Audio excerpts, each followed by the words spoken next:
Thank you very much for staying with us. We have with us one of the pathologists that participated in analyzing the late Sylvester, Dr. Chikodili Nwigwe. Welcome to the show, madam.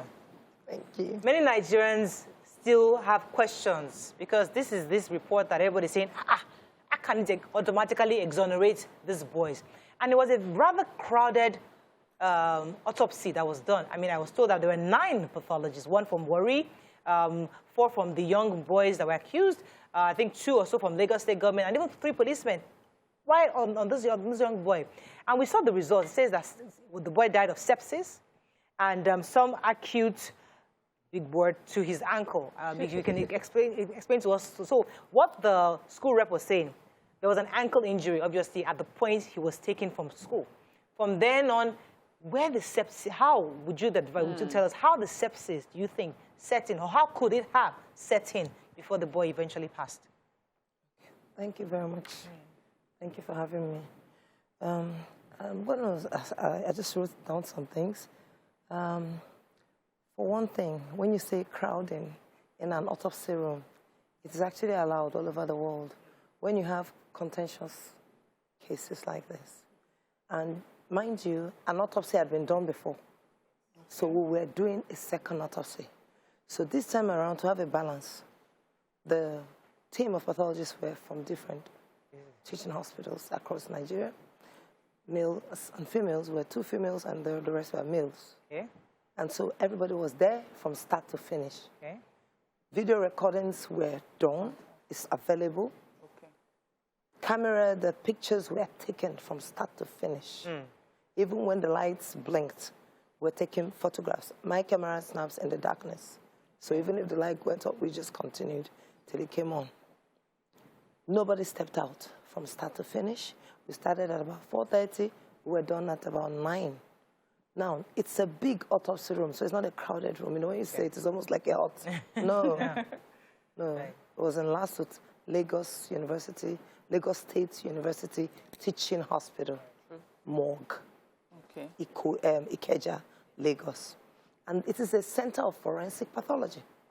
Several other cases have been handled there, and some other centers. So this is not the first one. So when these things come, it's expected that many will put their heads together. Some autopsy cases, 2 pathologists come together. Some 3. Some 1, if it's straightforward. So when we have second opinion, third opinion, fourth opinion, so in this case, we're having like 10th opinion. Because the first person did it, and then we had pathologists, and we had, amongst us were 2 pathologists in training. Okay, let me just confirm something to corroborate, because there's an information that the pathologist from Warri couldn't join the autopsy because it was delayed. There was a meeting, as you mentioned, it started around 4 p.m. It was supposed to have started in the morning, and he couldn't join the meeting. Was he part of the autopsy, or was he not part of the autopsy? Was he there? Was he present? He was present.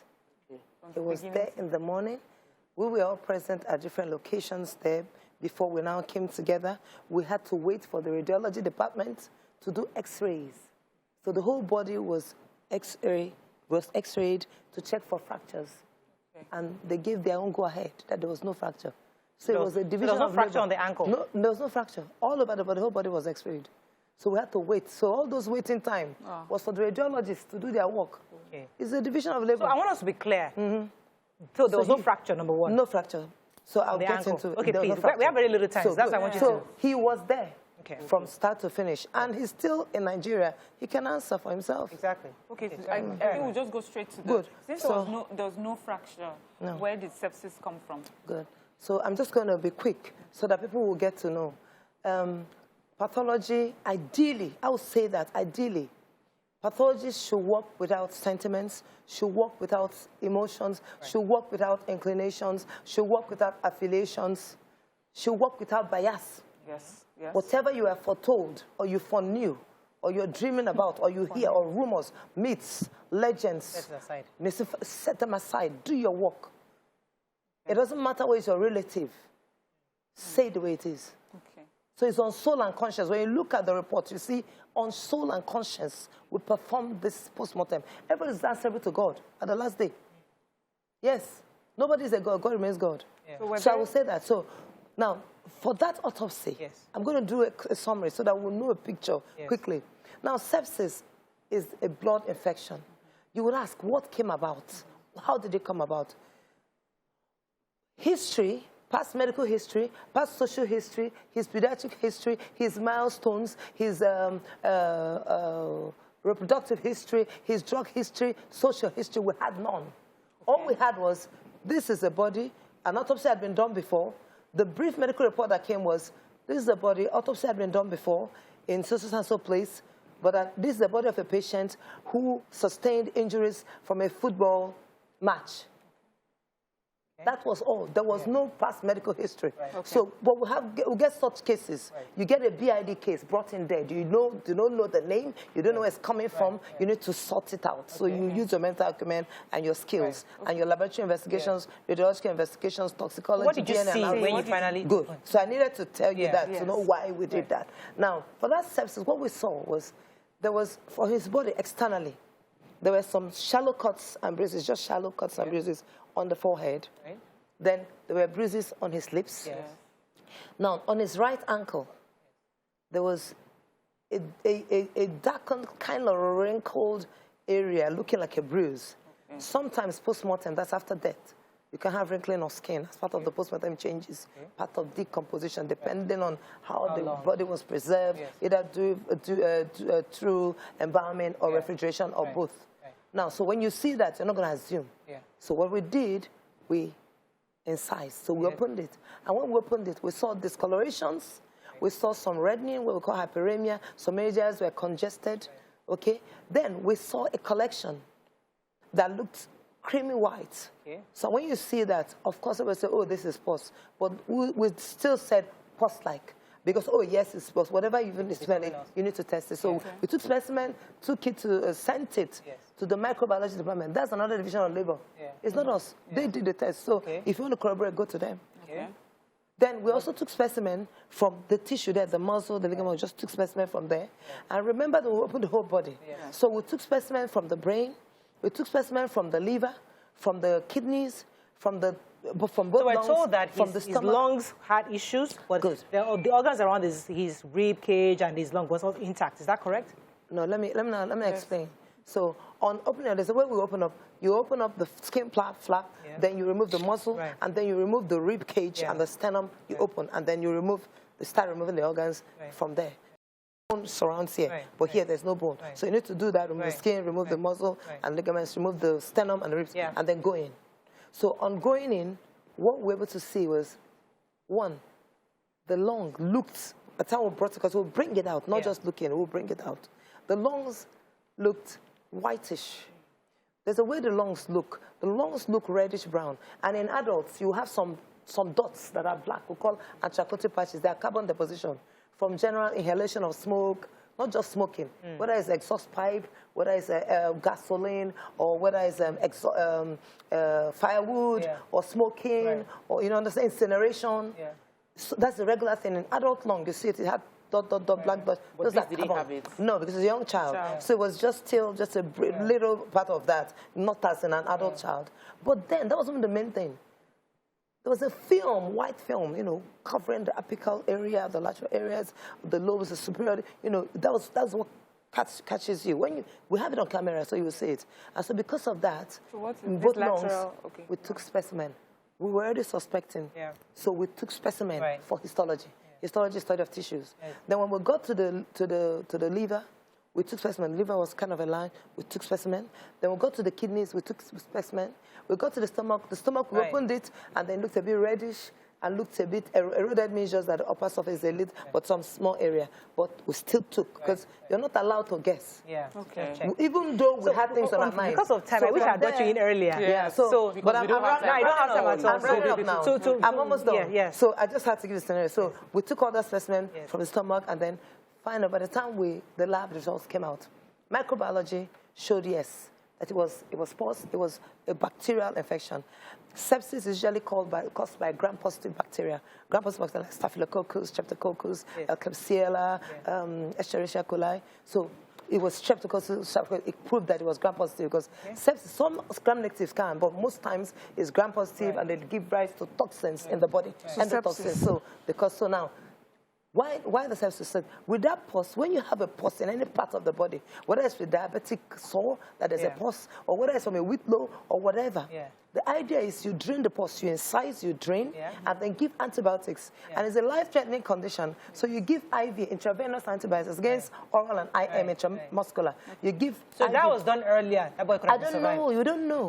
But Yes, just if that boy got antibiotics earlier, yeah, but there are other factors that are involved. The extent of the sepsis. You can have mild sepsis. So you can have severe sepsis. Sorry, you can have shock. Sorry, please. The pus there. So it showed there was an injury on that ankle. Was it an injury? Was it a bruise? Was it to what That's extent? what I'm telling you. Yes, that I want to understand. when you say the word injury, you know, injury covers a lot of things. Like cut, you can see I said this. I described the skin from the outside.